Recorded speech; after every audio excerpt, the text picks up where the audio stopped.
जागो ग्राहक जागो। तो ऐसे उद्देश्य, ऐसे थीम के साथ एक अधिनियम 1986 में बना, उपभोक्ता संरक्षण अधिनियम, कंज्यूमर प्रोटेक्शन एक्ट 1986, जो भारत में उपभोक्ताओं को, कंज्यूमर को अधिकार देता है कि वह अच्छे उत्पाद, गुणवत्तापूर्ण उत्पाद और उत्पाद से संबंधित कुछ जानकारी, अगर उनको उत्पाद से कुछ हानि होती है तो उससे होने वाले रिटर्न वो क्लेम कर सकते हैं। तो ऐसे अधिनियम को लाया गया 1986 में। अब 1986 की व्यापारिक पृष्ठभूमि अलग थी, उस समय के व्यापार का पैटर्न अलग था। तो इन सब चीज़ों को फिर से वर्तमान स्वरूप में लाने के लिए 2019 में फिर से इसमें कुछ अमेंडमेंट किए गए। तो इन सारी चीज़ों को हम लोग क्रम से देखेंगे। पहले हम बेसिक अधिनियम 1986 को देख लेते हैं, उसके बाद जो डिफरेंस के फॉर्म में होंगे हम लोग, क्या डिफरेंस इन दोनों अधिनियम में किया गया है वो हम दो आखिरी में देखेंगे। तो उपभोक्ता संरक्षण अधिनियम 1986 में जो सबसे महत्वपूर्ण चीज है वह है उपभोक्ता की परिभाषा, जो बहुत ही महत्वपूर्ण है। उपभोक्ता की परिभाषा, क्योंकि परिभाषा है तो सेल्फ अंडरस्टूड है कि ये धारा 2 में दी होगी। धारा 2 में उपभोक्ता की परिभाषा होगी। तो इस अधिनियम के तहत उपभोक्ता कौन होंगे? तो ये अधिनियम कहता है कि वे व्यक्ति सामान का क्रय करते हैं, सामान परचेस करते हैं खुद के यूज के लिए, न कि बेचने के लिए। तो वो फिर से खरीद के उसको फिर से बेचने के लिए मीडिएटर के रूप में सामान खरीदते हैं, वह उपभोक्ता नहीं कहला सकते। तो इसमें बताया गया है कि उपभोक्ता वह व्यक्ति होगा जो अपने इस्तेमाल के लिए कोई वस्तु खरीदता है या सेवा प्राप्त करता है। इसमें वह व्यक्ति शामिल नहीं होगा जो दोबारा बेचने के लिए खरीदारी करता है। इस प्रकार उपभोक्ता को परिभाषित किया गया है और उपभोक्ता को कुछ अधिकार बताए गए हैं।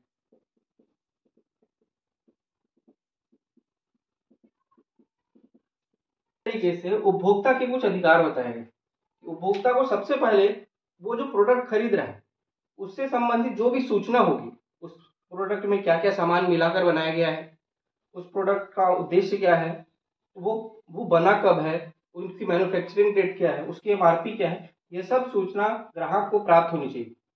और उसको ये आश्वासन होना चाहिए कि ये जो प्रोडक्ट है आपके लिए फिट है, आपको इससे कोई भी नुकसान नहीं होगा, इससे कोई भी नुकसान नहीं होगा, आप मतलब सुरक्षित हैं। अगर उनको ग्राहक को कुछ दिक्कत हो जाती है प्रोडक्ट से, तब वो अगर कोर्ट जाता है तब उसके सुनवाई का भी उसको अधिकार है और प्रोडक्ट से संबंधित शिक्षा के बारे में भी उसको पता होना चाहिए और उस सुनवाई का निपटारा जल्द से जल्द हो, ऐसे भी अधिकार उपभोक्ता को बताए गए हैं। इस प्रकार से उपभोक्ता को परिभाषित किया गया है और उपभोक्ता के कुछ अधिकार बताए गए हैं इस अधिनियम। इस प्रकार उत्पाद से संबंधित उत्पाद उत्तरदायित्व के बारे में बात की गई है। इसमें उत्पाद अगर खराब होता है तो इसकी क्षतिपूर्ति का उत्तरदायित्व किस पे होगा? अगर उत्पाद खराब है तो उसका क्षतिपूर्ति का उत्तरदायित्व कौन लेता है? तो ये कहलाता है उत्पाद उत्तरदायित्व। तो चूंकि हम लोग उत्पाद बना कोई और रहा है, बेच कोई और रहा है, उसका प्रचार कोई और कर रहा है, तो जो उत्पाद बनाता है, उत्पादन करता है,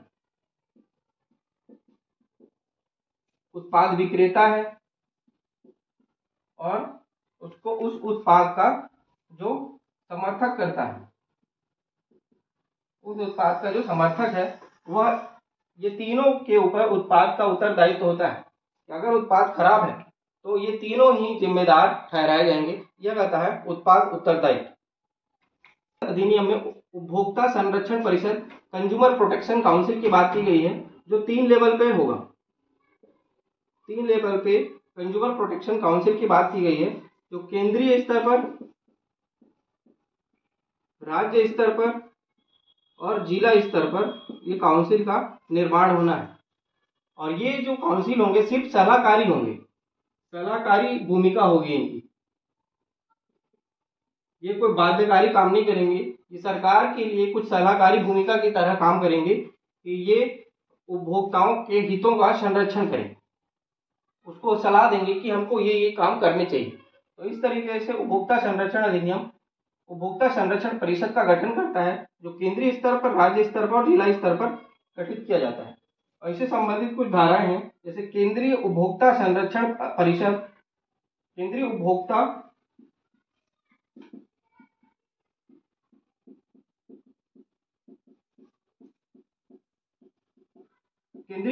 संरक्षण परिषद धारा 4 से 6 तक बात करता है। राज्य उपभोक्ता संरक्षण परिषद 7 से 8 की बात करता है। और जिला उपभोक्ता संरक्षण परिषद 8 क की बात करता है। इसमें 3 धाराएं हैं, 4, 5, 6। इसमें 2 धाराएं 7 और 8। इसमें 1 धारा है 8 क। तो 3, 2, 1, 3। इसमें 3 धाराएं हैं केंद्रीय उपभोक्ता संरक्षण परिषद में। राज्य उपभोक्ता संरक्षण परिषद में 2 धाराएं 7 और 8। जिला उपभोक्ता संरक्षण परिषद में 1 धारा है 8 क। अब इस सलाहकारी उपभोक्ता संरक्षण परिषद के जो सदस्य होंगे, अध्यक्ष होंगे, उसके बारे में हम लोग देख लेते हैं। तो इस केंद्रीय उपभोक्ता संरक्षण परिषद का जो गठन किया जाएगा, वह गठन केंद्र सरकार के द्वारा किया जाएगा। केंद्र सरकार के द्वारा इसका गठन किया जाएगा।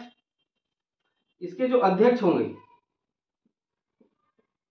इस परिषद के जो अध्यक्ष होंगे, वह होंगे इस विभाग के जो प्रभारी मंत्री होंगे। उपभोक्ता मामले के जो प्रभारी मंत्री होंगे, वह इसके अध्यक्ष होंगे। उसी तरह से उपाध्यक्ष होंगे, जो एक तो किसी भी विभाग के 2 तरह के मंत्री होते हैं, एक कैबिनेट मंत्री और उसी विभाग के राज्य मंत्री। तो इसी विभाग के जो प्रभारी मंत्री अध्यक्ष होंगे और इसी विभाग के जो राज्य मंत्री होंगे, वह इसके उपाध्यक्ष होंगे। अब अध्यक्ष और उपाध्यक्ष तो हो गए, सदस्य भी होने चाहिए, कुछ सदस्य भी होंगे। तो इसमें कुछ सदस्य बाकी रही, कितने होंगे? 8।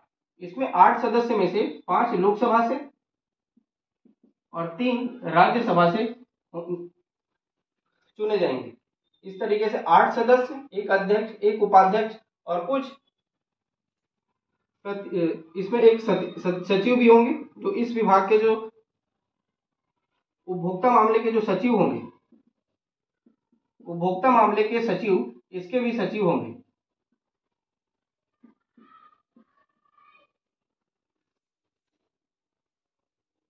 और कुछ प्रतिनिधियों को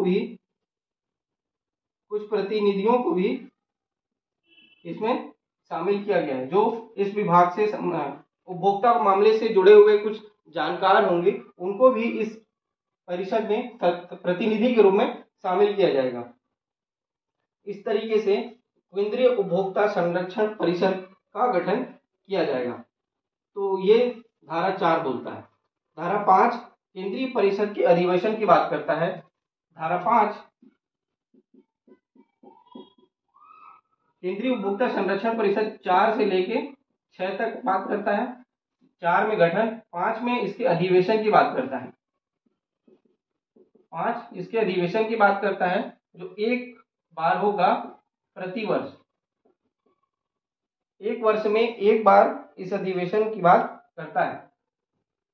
धारा 5 कहता है कि प्रत्येक वर्ष में कम से कम एक अधिवेशन किया जाएगा और इस बैठक की अध्यक्षता अध्यक्ष करेगा, उसकी अनुपस्थिति में उपाध्यक्ष करेगा। केंद्रीय परिषद इस तरीके से साल में एक बार कम से कम बैठक करेगा। इसी तरीके से धारा 6 में इस परिषद के कुछ उद्देश्य बताए गए हैं।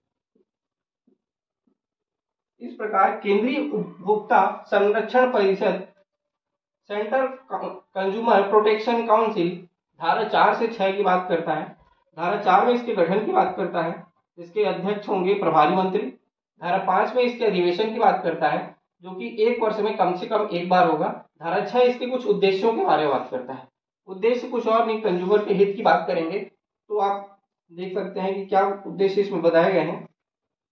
जीवन व संपत्ति के लिए संकटपूर्ण माल या सेवा के विरुद्ध संरक्षण प्राप्त करना, किसी वस्तु की गुणवत्ता, मात्रा, शुद्धता, मानक और मूल्य के संबंध में संरक्षण, सुने जाने और आश्वासन दिए जाने का अधिकार, अनुचित व्यापारिक व्यवहार या उपभोक्ताओं का अनैतिक शोषण के विरुद्ध अधिकार, उपभोक्ता शिक्षा का अधिकार। तो ये सब कुछ उद्देश्य धारा 6 में केंद्रीय उपभोक्ता संरक्षण परिषद के लिए बताए गए हैं। ये देखने के बाद अब हम देख लेते हैं राज्य उपभोक्ता संरक्षण परिषद। राज्य उपभोक्ता संरक्षण परिषद धारा 7 से 8 में दिया हुआ है। इसमें भी जो अध्यक्ष होंगे, इसके गठन में जो अध्यक्ष होंगे वह होंगे इस विभाग के, जो उस राज्य में जो प्रभारी मंत्री होंगे वह इसके अध्यक्ष होंगे। राज्य सरकार इसका गठन करेगा। सदस्य जो होंगे शासकीय अशासकीय सदस्य जो उपभोक्ता हितों के प्रतिनिधि करेंगे, तो राज्य सरकार द्वारा इसके कुछ सदस्य मनोनीत किए जाएंगे। राज्य सरकार इसके कुछ सदस्य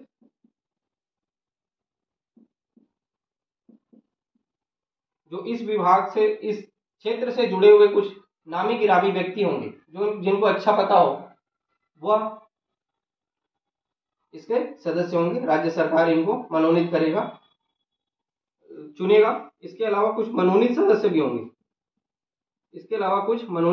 भी होंगे, वो अधिकतम 10 हो सकते हैं, मैक्सिमम 10 मनोनीत सदस्य होंगे जिन्हें केंद्र सरकार मनोनीत करेगी। इस प्रकार राज्य उपभोक्ता संरक्षण परिषद के अध्यक्ष, सदस्य, मनोनीत सदस्य के बाद इसमें अधिवेशन की बात की गई, और इसका अधिवेशन जो होगा एक वर्ष में कम से कम 2 बार होगा। इसका अधिवेशन एक वर्ष में 2 बार होगा। राज्य उपभोक्ता संरक्षण परिषद एक वर्ष में कम से कम 2 बार बैठक करेगा, अधिवेशन करेगा। लेकिन हम लोगों ने देखा केंद्रीय उपभोक्ता संरक्षण परिषद एक वर्ष में अधिक से अधिक कम से कम एक बार बैठक की बात करता है। धारा 7 में ये बातें कही गई है। धारा जो 8 है इस अधिनियम का, धारा 8 राज्य उपभोक्ता संरक्षण परिषद के उद्देश्यों की बात करता है। धारा 8 इसके उद्देश्यों की बात करता है। तो जो हम लोगों ने धारा 6 में उद्देश्य देखा है, सेम टू सेम उद्देश्य राज्य उपभोक्ता संरक्षण परिषद के लिए भी बताया गया है। तो धारा 6 और धारा 8 दोनों उद्देश्यों की बात करते हैं और दोनों सेम है। केंद्रीय और राज्य स्तर पर उपभोक्ता संरक्षण परिषद देखने के बाद हम देख लेते हैं जिला उपभोक्ता संरक्षण परिषद। अपना जिला, तो अपने जिले में, हर एक जिले में राज्य सरकार उपभोक्ता संरक्षण परिषद का गठन करती है।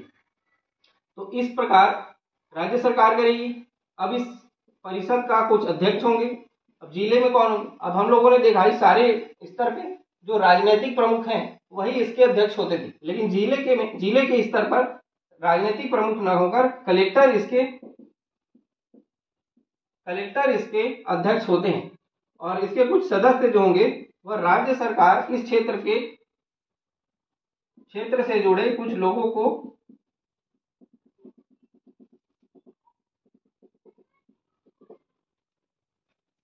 तो इसके जो कुछ सदस्य होंगे शासकीय हो सकते हैं, अशासकीय हो सकते हैं, जो उपभोक्ता हित का प्रतिनिधित्व करते हैं, राज्य सरकार निर्धारित करके इनके कुछ सदस्य का चुनाव करेगी।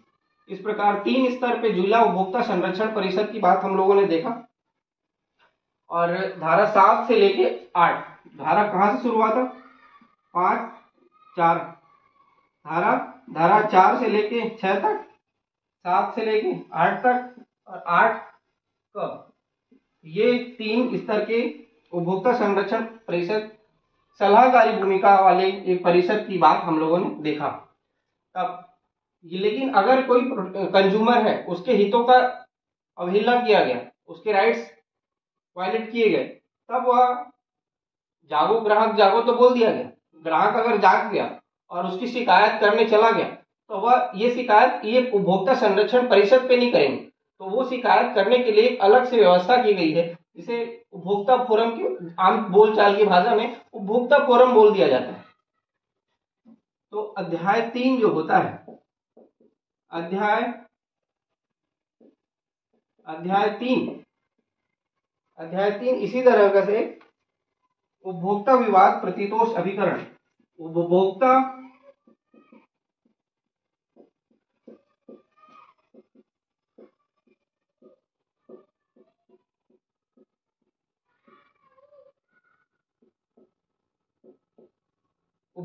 अध्याय 3 उपभोक्ता विवाद प्रतितोष अभिकरण की बात करता है और ये धारा 9 से स्टार्ट होता है। धारा 9 से लेकर 27 तक इसमें बात की गई है अध्याय 3 कि उपभोक्ता विवाद प्रतितोष अभिकरण की गठन किया जाएगा कि अगर उपभोक्ता का विवाद होता है तो उसका निवारण करने के लिए एक 3 स्तर पे, सबसे पहला जिले स्तर पर जिला उपभोक्ता फोरम,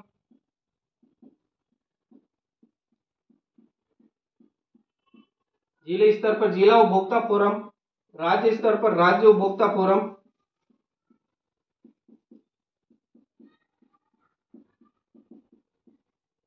का गठन किया गया है। इसी तरीके से केंद्रीय स्तर पर केंद्रीय उपभोक्ता फोरम का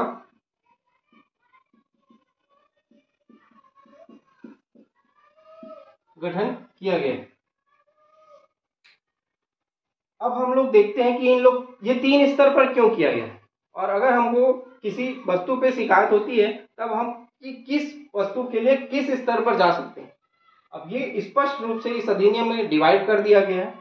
1986 में, चूंकि हम लोग जानते हैं ये बहुत पुराना है, आज से लगभग 27 साल पुराना एक अधिनियम है, 27 भी नहीं 35 साल पुराना एक अधिनियम है। तो इस अधिनियम के समय प्रोडक्ट की जो दाम होते थे वो बहुत कम होते थे, तो उस समय जो बताया गया है ये अभी देख लेते हैं, और 2019 में जो संशोधन हुआ है उसको फिर हम लोग बाद में देखेंगे। जिला उपभोक्ता फोरम जो प्रत्येक जिले में बनेगा, इसका बात की गई है 10 से लेके 15 तक। धारा 10 में इसकी संरचना की बात की गई है। धारा 10 में इसकी संरचना की बात की गई है, और इसके जो अध्यक्ष होंगे, जिला उपभोक्ता फोरम के जो अध्यक्ष होंगे वह जिला न्यायालय के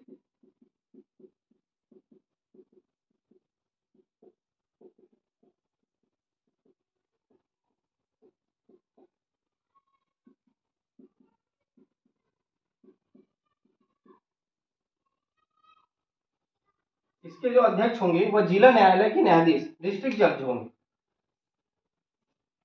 या फिर वो करंट डिस्ट्रिक्ट जज होंगे, या फिर वो पिछले रिटायर्ड होंगे, उनको इस जिला उपभोक्ता फोरम का अध्यक्ष के रूप में नियुक्त किया जाएगा। सदस्य जो होंगे इस फोरम में एक अध्यक्ष होंगे, और सदस्य जो होंगे वह 2 होंगे। 2 सदस्य की बात की गई है, जिसमें से एक होगी महिला कंपलसरी, और दूसरा कोई भी हो सकता है जो इस अधिनियम के तहत उपभोक्ता मामलों का प्रतिनिधित्व करता है। और इससे संबंधित कुछ योग्यताएं बताई गई है कि ये जो सदस्य होंगे 2 लोग, इनकी क्या योग्यता है, लेकिन और इसमें सबसे बड़ी योग्यता है कम से कम 35 वर्ष की आयु उसकी होनी चाहिए। कम से कम 35 वर्ष की आयु उस व्यक्ति की होनी चाहिए, तभी वह इस फोरम का सदस्य हो सकता है। किसी मान्यता प्राप्त विश्वविद्यालय से स्नातक की उपाधि ले, ग्रेजुएट हो, इकोनॉमिक्स, लॉ, वाणिज्य, लेखाकर्म, उद्योग, प्रशासन के संबंध में ज्ञान एवं 10 वर्ष का अनुभव होना चाहिए। इस सारी योग्यताओं को रखने वाले व्यक्तियों को भी एक चयन समिति निर्धारित की गई है। वो चयन समिति के आधार पर इन सदस्यों की नियुक्ति की जाती है। ये जो जिला उपभोक्ता फोरम के अध्यक्ष और सदस्य होंगे, ये अपना जो त्याग पत्र है वो राज्य सरकार को देंगी, और इनका जो सबसे महत्वपूर्ण है कार्यकाल जो होगा 5 वर्ष या फिर 65 वर्ष, 5 वर्ष या 65 वर्ष के लिए होगा। ये एकदम आम है, 5 वर्ष और 65 वर्ष हर जगह होता है, लेकिन हम लोग जब इसके राज्य और केंद्र स्तर पे बात करेंगे तब इस पर डिफरेंस पता चलेगा। अभी ये देखो कि 5 वर्ष और 65 वर्ष की इसकी कार्यकाल बताई गई है।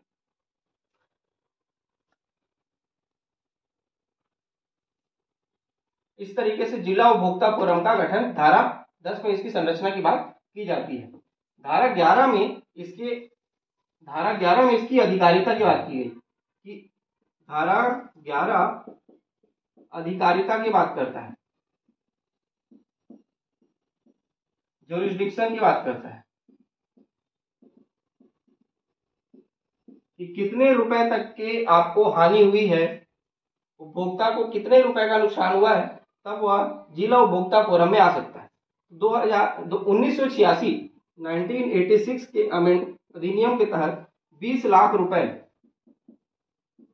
लाख रुपए तक के नुकसान, 20 लाख रुपए तक का अगर वस्तु और सेवा है, तब वह जिला उपभोक्ता फोरम में जा सकता है।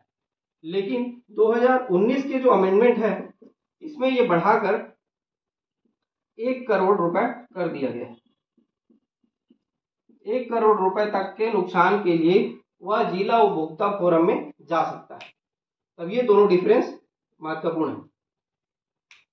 अब अगर कोई ये फोरम किसी के डिसीजन देता, अगर किसी के फेवर में डिसीजन देता है और अगर वो इस पे अपील करता है, जिला उपभोक्ता फोरम के डिसीजन पे अपील करना है, तब वो कहाँ करेगा?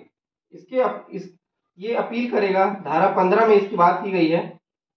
धारा 15 में इसकी बात की गई है और यह अपील राज्य उपभोक्ता फोरम में करेगा।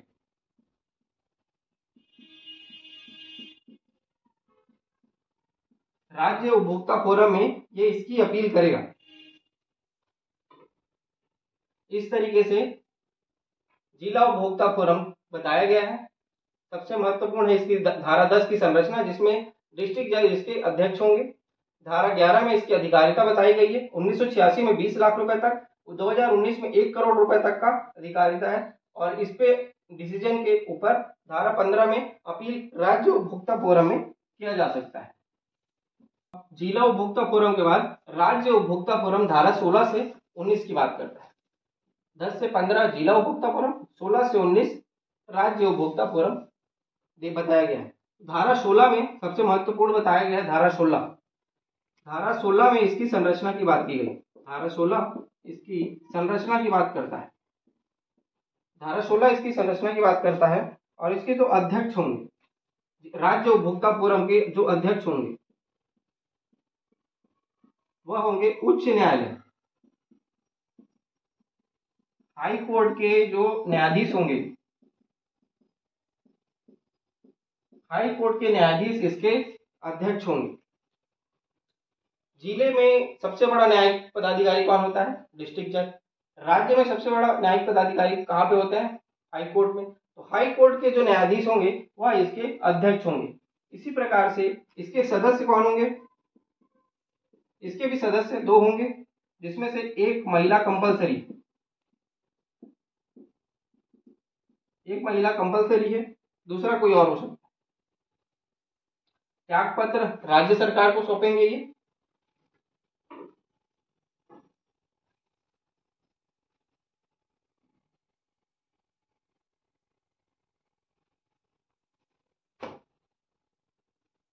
अब सबसे महत्वपूर्ण यहाँ पे जो डिफरेंस निकल के आता है, कार्यकाल। इनका जो कार्यकाल होगा 5 वर्ष या 67 ईयर। राज्य उपभोक्ता फोरम के जो अध्यक्ष और सदस्य होंगे उनका कार्य 5 वर्ष या फिर 67 ईयर होगा। वही जिला के केस में कितना था? 5 वर्ष या फिर 65 वर्ष दिया गया था, लेकिन राज्य में 5 वर्ष और 67 वर्ष की बात की गई है। यहाँ पे 2 वर्ष अधिक है। यही चीज हम लोग केंद्रीय उपभोक्ता फोरम में देखेंगे तो वहां ये कुछ और बढ़ जाएगा, वो हम लोग देखेंगे। अब जिला उपभोक्ता फोरम की अधिकारिता बताए थे, उसी प्रकार इसकी अधिकारिता की बात की गई। इसकी अधिकारिता धारा 17 बात करता है। धारा 17 राज्य उपभोक्ता फोरम की अधिकारिता जुरिस्डिक्शन की बात करता है कि वो किस स्तर के वस्तुओं के उत्पाद पे अपना अधिकारिता रखता है। तो 1986 का जो अधिनियम था उसमें 20 लाख से 1 करोड़, 20 लाख से 1 करोड़ का जो राशि का प्रोडक्ट है वह राज्य उपभोक्ता फोरम में सुनवाई किया जाए। लेकिन 2019 में इसमें अमेंडमेंट करके, चूंकि जिला उपभोक्ता फोरम में 19 में 1 करोड़ तक कर दिया गया था, अब यहाँ 1 करोड़ से स्टार्ट होकर 10 करोड़ तक की बात की गई। तो 2019 में राज्य उपभोक्ता फोरम 2019 में अमेंडमेंट के बाद अब यह 1 करोड़ से 10 करोड़ तक के मूल्य के वस्तु और सेवा के उत्पादों के ऊपर अपनी अधिकारिता रखता है। लेकिन वही 1986 में यह 20 लाख से 1 करोड़ तक की बात करता है। इसी प्रकार धारा 19 में इसकी अपील की बात की गई। धारा 19 में इसमें अपील की बात की गई। धारा 19 अपील की बात करता है। जिला का अपील कहाँ करेंगे? राज्य में, और राज्य का अपील कहाँ करेंगे? केंद्र में। तो राज्य उपभोक्ता फोरम के किसी भी डिसीजन पे अपील करना है तो वहां केंद्रीय उपभोक्ता फोरम में किया जाएगा। इस प्रकार से हम लोगों ने जिला उपभोक्ता फोरम, राज्य स्तर पर फोरम, और अब देख लेते हैं राष्ट्रीय उपभोक्ता फोरम। धारा 20 से 23 में राष्ट्रीय उपभोक्ता फोरम की बात की गई है। और धारा 20 में क्या होगा इसका संरचना? धारा 20 बात करता है राष्ट्रीय फोरम का गठन। इसके गठन की बात करता है। कौन करेगा गठन? केंद्र सरकार। केंद्र सरकार इस फोरम का गठन करेगा और इसके जो अध्यक्ष होंगे, इसके अध्यक्ष, अब केंद्रीय स्तर पर सबसे बड़ी न्यायिक संस्था क्या है? Supreme court. तो अब इसके जो अध्यक्ष होंगे, इसके अध्यक्ष जो होंगे वह उच्चतम न्यायालय, सुप्रीम कोर्ट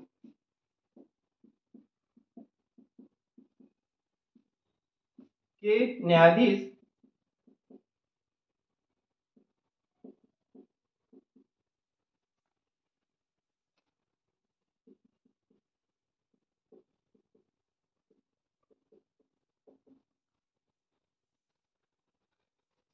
धारा 20 इसके गठन की बात करता है, जिसमें अध्यक्ष जो होंगे वह उच्चतम न्यायालय, सुप्रीम कोर्ट के न्यायाधीश हैं या फिर वह रह चुके हैं, वह इसके अध्यक्ष होंगे। वही सदस्य की बात की गई है। हम लोगों ने जिला और राज्य उपभोक्ता फोरम में सदस्य जो बात की गई है उसमें 2 होते हैं, जिसमें एक महिला होती थी। लेकिन यहाँ पे सदस्य जो होंगे वह मिनिमम होंगे 4। मिनिमम क्या? इसमें सदस्य संख्या बताई गई है 4, इसमें से एक ऑब्वियसली कौन होगी? महिला होगी। 4 सदस्य इसके होंगे, इसमें से एक महिला होंगी।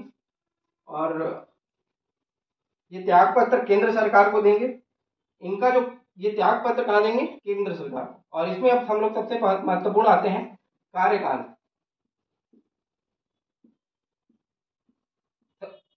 इसकी कार्यकाल होगी 5 वर्ष या फिर 70 वर्ष। ये इस अधिनियम का सबसे बड़ा कार्यकाल है। और सबसे बड़ा डिफरेंस यही है कि जिला उपभोक्ता फोरम का कार्यकाल होगा 5 से लेके 65, राज्य उपभोक्ता फोरम का कार्यकाल होगा 5 से लेके 67, और राष्ट्रीय उपभोक्ता फोरम का कार्यकाल होगा 5 से लेके 70। तो ये उपभोक्ता फोरम का कार्यकाल बताया गया है और ये डिफरेंस बताया गया है। गठन के बाद हम लोग इसकी अधिकारिता की बात करेंगे। धारा 21, धारा 20 में इसके गठन और धारा 21 में इसकी जुरिस्डिक्शन अधिकारिता की बात की गई है।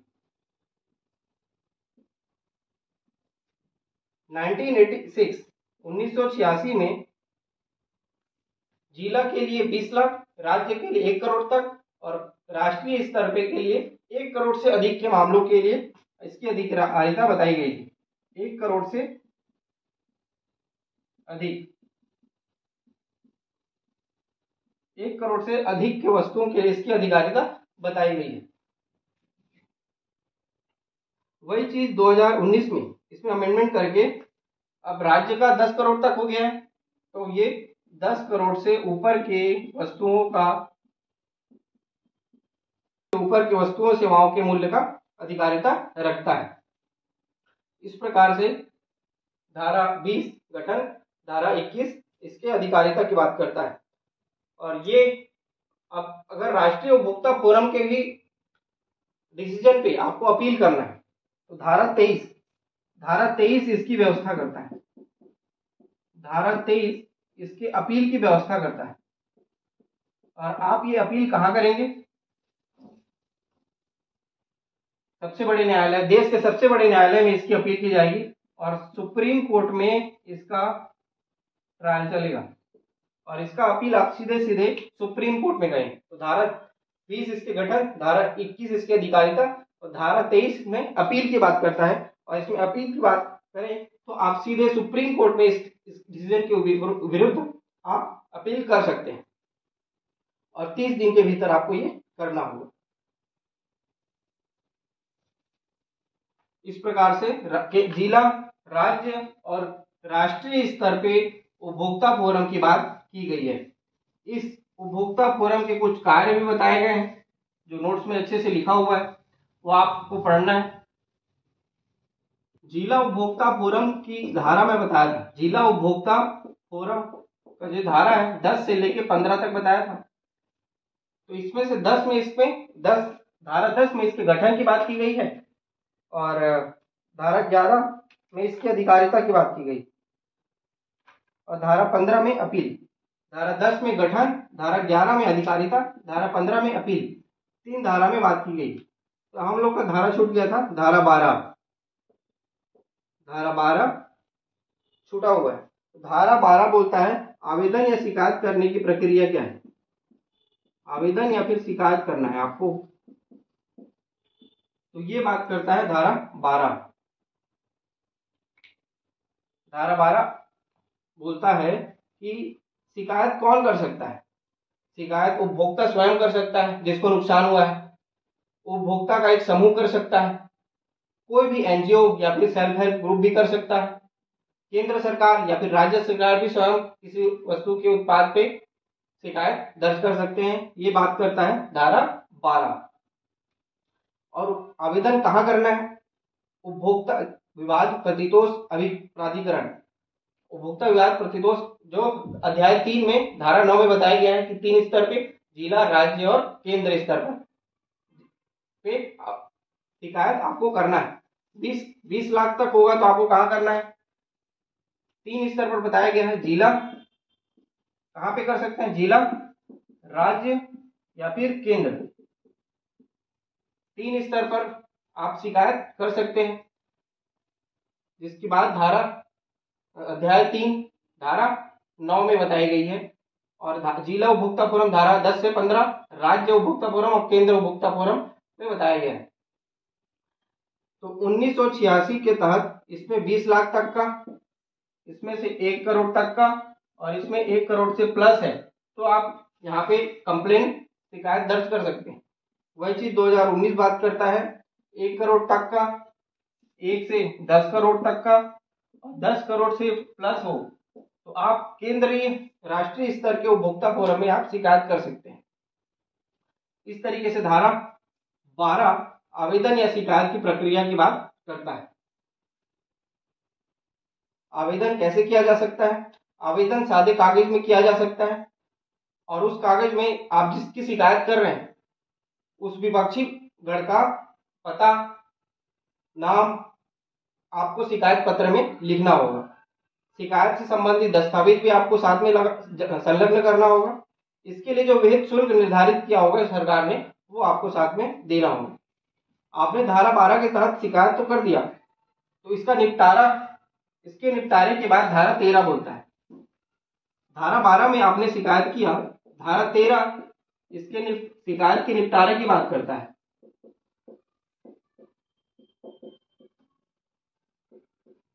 धारा 13 शिकायत के निपटारे की बात करता है कि कोई भी शिकायत अगर आता है तो 1 माह के भीतर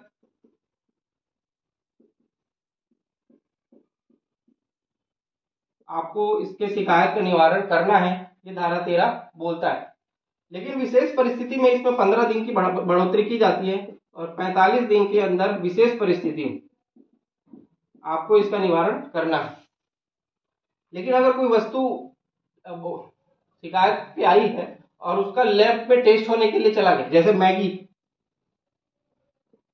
पे शिकायत किया गया था इसमें जिंक और क्या क्या मिला हुआ है, अब लोग मैगी खाना छोड़ दिए थे, तब उसके लिए पहले बोला गया कि लैब में इसका टेस्ट कराएंगे। तो मैगी का लैब में टेस्ट किया गया, तो लैब में जब टेस्ट किया जाता है थोड़ा समय लग जाता है, तब वो समय थोड़ा लग गया तो उस वैसी स्थिति में कुछ सुनवाई की अलग प्रक्रिया होती है और सामान्य परिस्थिति में संपूर्ण प्रक्रिया 3 माह के भीतर कंप्लीट कर लेना है। लेकिन अगर लैब में अगर कोई सामान चला गया चेक करने के लिए तब संपूर्ण प्रक्रिया 5 माह के भीतर इसकी संपूर्ण सुनवाई की प्रक्रिया खत्म हो जानी चाहिए, यह धारा 13 बताता है। अब शिकायत का निपटारा कर दिया गया और मान लो उसके ऊपर दंड आरोपित कर दिया गया, तब ये दंड कहाँ पे बताए गए हैं, धारा 27 में। धारा 27 धारा 27 इसके लिए दंड की व्यवस्था करता है। दंड में क्या क्या होता है? कारावास और फिर जुर्माने की सजा होती है। कारावास जो होगा वह 1 साल से 3 साल के बीच का होगा। कारावास जो होगा वह मिनिमम होगा 1 साल का और मैक्सिमम जो होगा वह होगा 3 वर्ष का। वही चीज अगर आपको इसमें दंड की व्यवस्था की गई है तो मिनिमम जो है वह 2000 मिनिमम 2000 रुपए का दंड और मैक्सिमम 10,000 रुपए का दंड की बात करता है। तो ये अधिनियम धारा 27 में दंड की व्यवस्था भी करता है। धारा 12 में हमने क्या किया? शिकायत किया। धारा 13 में उस शिकायत पे निपटारा किया गया और धारा 27 में उस शिकायत पे दंड भी आरोपित कर दिया गया। इस तरीके से धारा 27 बात करता है। इसी का एक उपखंड है धारा 27 क। धारा 27 क अपील की बात करता है। स्पेशली धारा 27 का जोड़ा गया है अपील की बात करने के लिए। तो जिला उपभोक्ता फोरम का अपील कहाँ किया जाएगा? राज्य में। राज्य उपभोक्ता फोरम का अपील कहाँ किया जाएगा? राष्ट्रीय स्तर पर, राष्ट्रीय उपभोक्ता फोरम पे। और इसका अपील कहाँ किया जाएगा? सुप्रीम कोर्ट में। और यहाँ का जो डिसीजन होगा वो बाइंडिंग होगा। इस तरीके से अपील के बाद धारा 27 का में बताई गई। ये था उपभोक्ता संरक्षण अधिनियम 1986 का मोटा मोटी रूप। अब हम लोग देखते हैं कि 2019 में इसमें अमेंडमेंट क्यों किया गया, इस क्या कारण थे कि अमेंडमेंट किया गया। तो कुछ एक दो महत्वपूर्ण कारण थे कि इसमें जो दंड की व्यवस्था की गई थी बहुत कम था। जो 5,000 रुपए का जो दंड की व्यवस्था था वो बहुत ही कम था। और देखा गया कि बहुत सारी चीजें आपस में बैठ के भी तय किया जा सकता है। जैसे कोई जरूरी नहीं कि आपको नुकसान हुआ और आप कोर्ट चले गए, कोर्ट में फिर मामला लंबा चलता है, कंज्यूमर का भी नुकसान होता है। तब इसमें एक व्यवस्था किया गया, एक मीडिएशन सेल बनाया जाए जो कंज्यूमर और जो प्रोड्यूसर है दोनों के बीच एक मध्यस्थता का काम करे, मीडिएटर रहे और ये कोर्ट से बाहर ही मामलों की सुनवाई कर दे और मामला रफा दफा हो जाए। कोर्ट में केस कम जाएंगे, कोर्ट का काम कम होगा, तो बर्डन कम होगा, जिससे प्रशासन की गुणवत्ता बढ़ेगी, उसकी एफिशिएंसी बढ़ेगी। तब एक मीडिएशन सेल की बात की गई और ये बताया गया। और जिला उपभोक्ता फोरम, मैंने बताया उपभोक्ता फोरम के जो जुरिस्डिक्शन थे वो भी बहुत कम हो गए थे। 20 लाख, 1 करोड़ और 1 करोड़ से अधिक। तो बहुत सारे उत्पाद ऐसे थे जो सभी 1 करोड़ से ऊपर के दाम के हो जाते थे। तो सभी के सभी एक राज्य या फिर राष्ट्रीय उपभोक्ता फोरम में कार्यों का बर्डन बहुत बढ़ गया था। तो इन सब चीजों को देखते हुए कुछ अमेंडमेंट 2019 में किया गया। और एक सबसे मेजर जो कारण था वह ई कॉमर्स का वर्तमान दुनिया में व्यापार का बड़ा हिस्सा होना। 1986 में हमारे पास इंटरनेट नहीं था, कोई सिर्फ भौतिक फिजिकल फॉर्म में ही व्यापार होता था। तो लेकिन अब वर्तमान समय में अधिकतम व्यापार ई कॉमर्स के थ्रू होता है और इस अधिनियम में ई कॉमर्स के लिए कोई व्यवस्था नहीं की गई। तो ई कॉमर्स के लिए भी व्यवस्था करने के लिए संशोधन 2019 में अमेंडमेंट किया गया। अब हम लोग देख लेते हैं कि इन दोनों 2019 में क्या मेन चीज डिफरेंस क्या क्या था। अब हमारा टॉपिक होगा consumer protection right act amendment 2019। इसमें जो सबसे पहला बात, सबसे महत्वपूर्ण एक संस्था की गठन किया गया, अथॉरिटी की बात की गई और ये होगा केंद्रीय उपभोक्ता संरक्षण प्राधिकरण। इस अधिनियम में जो सबसे महत्वपूर्ण बात की गई है वह एक प्राधिकरण अथॉरिटी की गठन की बात की गई है और यह है केंद्रीय उपभोक्ता संरक्षण प्राधिकरण।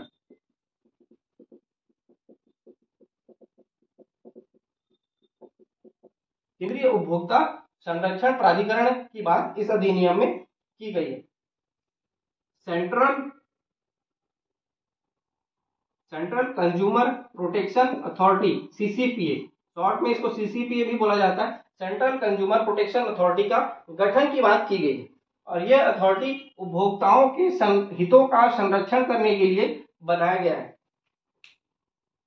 ये सारी चीजों उपभोक्ताओं के हितों के लिए बात करेगा और इसका गठन जो हुआ है 24 जुलाई 2020 को हुआ है।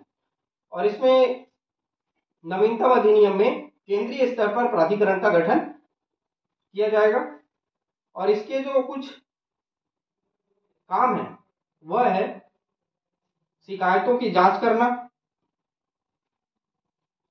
अगर कोई शिकायत आते हैं तो उसके ऊपर जांच करना, भ्रामक विज्ञापन और अनुचित व्यापार प्रचलन को रोकना, असुरक्षित वस्तु और सेवाओं के वापस लेने का आदेश देना, जुर्माना लगाना, जैसे कुछ बात कही गई। और इस प्रकार इसमें उपभोक्ता के परिभाषा की बात करें, इस अधिनियम में उपभोक्ता की परिभाषा को भी थोड़ा ब्रॉड किया गया है। उपभोक्ता में वे व्यक्ति हैं जो अपने स्वयं के यूज के लिए प्रोडक्ट खरीदते हैं, इसमें भी वही बात की गई। लेकिन यहाँ पे ई कॉमर्स से भी प्रोडक्ट खरीदने वाले व्यक्ति को भी उपभोक्ता कहा गया। तो ई कॉमर्स, टेलीमेडिसिन, तो जो tele shopping, multi level marketing, ऐसे जो आधुनिक व्यापार की प्रक्रिया के तहत खरीदे गए क्रेता है, परचेसर है, उनको भी इसमें उपभोक्ता बताया गया। तो थोड़ा सा डिफिनेशन को भी ब्रॉड किया गया। और इसमें जो अपील की बात मैंने शुरू से बताया वो भी बढ़ाया गया है।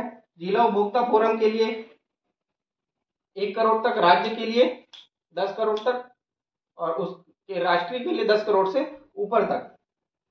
अब इसमें जो ई कॉमर्स है, ई कॉमर्स में को भी इस अधिनियम में जगह दी गई। अब हम लोग मोटा मोटी देख लेते हैं कि ये अधिनियम में डिफरेंस, अगर एक क्वेश्चन पूछ गया कि उपभोक्ता संरक्षण अधिनियम, consumer protection act, consumer protection act 1986 और कंज्यूमर प्रोटेक्शन एक्ट 2019, ये दोनों में डिफरेंस क्या क्या है। अब हम लोग सबसे पहले बताएंगे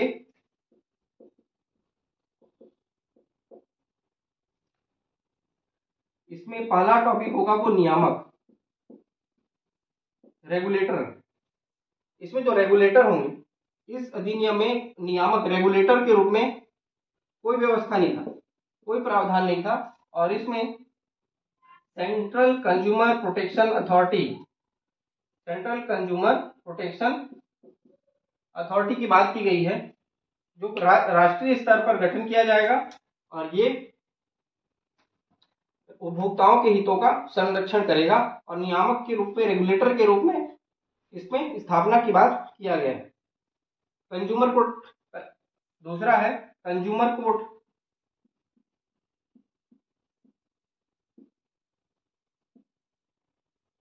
उत्पाद उपभोक्ता न्यायालय, उपभोक्ता न्यायालय,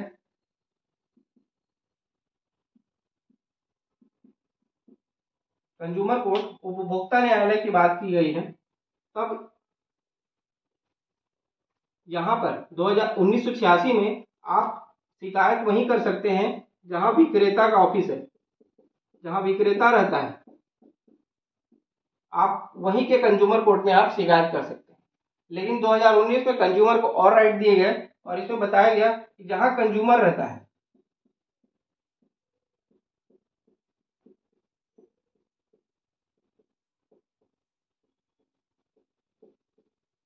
जहां कंज्यूमर रहता है या फिर काम करता है, वहां पे भी आप, वहां के भी उपभोक्ता न्यायालय में आप शिकायत कर सकते हैं। यहाँ पे सिर्फ वहीं पे कर सकते थे जहां पे उपभोक्ता, ये विक्रेता रहते हैं, लेकिन अब कंज्यूमर को ज्यादा राइट दिए गए हैं। प्रोडक्ट लायबिलिटी की बात की गई है, उत्पाद उत्तरदायित्व, प्रोडक्ट लायबिलिटी की बात की गई है। तो यहाँ पे 1986 में उत्पाद उत्तरदायित्व का कोई प्रावधान नहीं था, कोई प्रावधान यहाँ पे नहीं था। लेकिन यहाँ पे प्रावधान किया गया, उत्पाद का भी उत्पादनकर्ता, विक्रेता और जो उसका प्रायोजक है, संरक्षक है, उसके ऊपर उत्पाद का उत्तरदायित्व लाया गया। तो ये उत्पाद उत्तरदायित्व भी नई संकल्पना इसमें लाई गई। Central consumer protection act authority, राष्ट्रीय उपभोक्ता, केंद्रीय उपभोक्ता संरक्षण प्राधिकरण का भी गठन किया गया। अधिकारिता, चौथा महत्वपूर्ण अंतर है जो इसकी अधिकारिता की बात की गई है, ज्यूरिसडिक्शन की, वह बढ़ा दिया गया है। 20 लाख का 1 करोड़, 20 लाख से कम, 20 लाख से 1 करोड़ और 1 करोड़ से प्लस, 3 लेवल पे बात की गई थी। यहाँ पे 1 करोड़ 1 करोड़ से नीचे, 1 करोड़ से ऊपर और 10 करोड़ बढ़ा दिया गया है। जिला उपभोग अधिकारिता की बात, इसमें ई कॉमर्स का बात किया गया है। ई कॉमर्स को, इसमें कोई प्रावधान नहीं था, इसमें ई कॉमर्स को भी जोड़ा गया है। ई कॉमर्स में वो सारे प्रावधान होंगे जो कि फिजिकली फॉर्म में जो प्रोडक्ट खरीदे जाते हैं, वो सारे रूल्स ई कॉमर्स में भी लागू किए जाएंगे। इसी प्रकार से मीडिएशन सेल, मध्यस्थता केंद्र, मीडिएशन सेल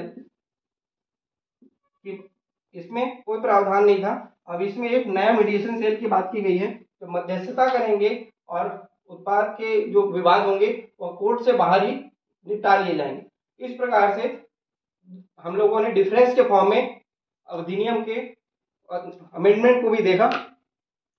तो ये था एक कंप्लीट इस अधिनियम का विश्लेषण। तो आज के लिए इतना ही है, हम लोग नेक्स्ट अधिनियम में फिर से मिलेंगे। आज के लिए इतना ही, थैंक यू।